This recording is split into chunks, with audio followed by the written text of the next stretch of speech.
लोग के 3 नेताओं को सही उत्तर बताने पर स्वर्ग जाने का न्योता भेजा, जिसमें 3 नेता चुने गए, राहुल गांधी, अमित शाह, लालू प्रसाद यादव। इंद्रदेव का पहला सवाल राहुल गांधी से, अंग्रेजी में चूहे की स्पेलिंग बताओ। तो राहुल बोले RAT। अमित शाह से बोले अंग्रेजी में बिल्ली की स्पेलिंग बताओ। तो अमित शाह बोले CAT। लालू से बोले चेकोस्लोवाकिया की स्पेलिंग बताओ। ये सुनते ही लालू जी बोले दत्त बुर्बक, ई सबसे चूहा बिल्ली, हमरा से चेकोस्लोवाकिया, ये सब नहीं होगा, फिर से पूछिए दत्त। तब इंद्रदेव बोले ठीक है, अगले सवाल का जवाब दीजिए। राहुल से बोले यह एक लड़का है का अंग्रेजी बताओ। राहुल बोला this is a boy. Amit Shah से बोले वह एक लड़की है कि अंग्रेजी बनाओ। तो अमित शाह बोले दैट इज ए गर्ल। अब लालू से बोले हरा पेड़ चर्र से गिर गया, अंग्रेजी बनाओ। लालू बोले ई का ऊ सबसे लड़का लड़की, हमरा से चर्र पर, फिर से न फिर से होगा। तब इंद्रदेव बोले लालू जी आप तो बच्चों की तरह जिद कर रहे हैं, ये आखिरी मौका दे रहा हूँ बस। अमित शाह से बोले जलियांवाला बाग हत्याकांड कब हुआ था। तो अमित शाह बोले 1919 ईस्वी में। इंद्रदेव बोले ठीक है, स्वर्ग में जाओ। अब राहुल से बोले उस हत्याकांड में कितने लोग मरे थे। तो राहुल बोला यही कोई 10,000 लोग। इंद्रदेव बोले ठीक है, स्वर्ग में जाओ। अब लालू से बोले उन 10,000 लोगों के नाम बताओ। इतना सुन के लालू बेहोश। एक अमीर लड़की को स्कूल में गरीब परिवार पर निबंध लिखने को कहा गया।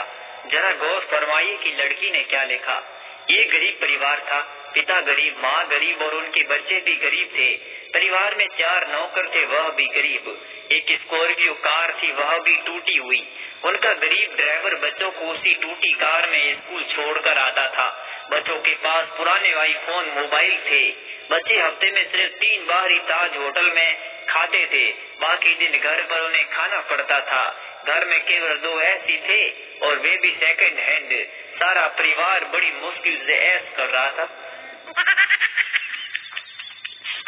एक दिन पप्पू का पेट खराब था।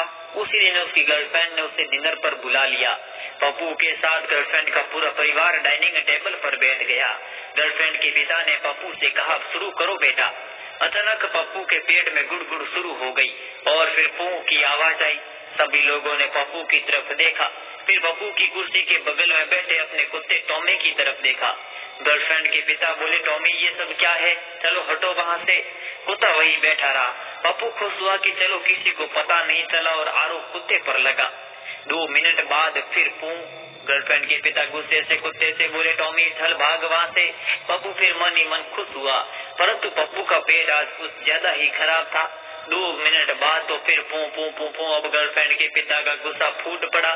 बोले टॉमी हरामखोर, गया नहीं तू अभी तक। जब वो तेरे ऊपर पोटी कर देगा तभी हटेगा क्या कमीने, हट वहाँ से। इतना सुन के पप्पू बेहोश। एक वृद्ध सज्जन अपनी पुरानी मारुति से जा रहे थे कि उनसे एक BMW कार में खरोच लग गई। उस बड़ी गाड़ी में से 4 लंबे चौड़े पहलवान निकले और बात इतनी बढ़ गई कि वृद्ध की पिटाई की नौबत आ गई। वृद्ध उन पहलवानों से बोले आप 4 लोग हैं और मैं अकेला, ये तो नाइंसाफी है। उन चारों में जो सबसे बड़ा था वो बोला गोलू और मोनू तुम दादाजी की तरफ हो जाओ। वृद्ध फिर बोले फिर अब हम 3 हो गए और आप 2। तब सबसे बड़ा पहलवान ने जवाब दिया कोई बात नहीं दादाजी, आप घर जाओ, हम आपस में निपट लेंगे। फेसबुक का कमाल। क्लास के दौरान एक लड़के ने अपना फेसबुक अकाउंट खोला और लिखा कि मैं क्लास में फेसबुक यूज कर रहा हूँ। फौरन प्रोफेसर ने कमेंट किया क्लास से निकल जाओ। प्रिंसिपल ने प्रोफेसर के कमेंट को लाइक किया। दोस्त ने कमेंट किया ओए कैफे आजा। माँ ने कमेंट किया नालायक कहेगा क्लास नहीं कंटेंट कर दी तो सब्जी लेकर घर आ।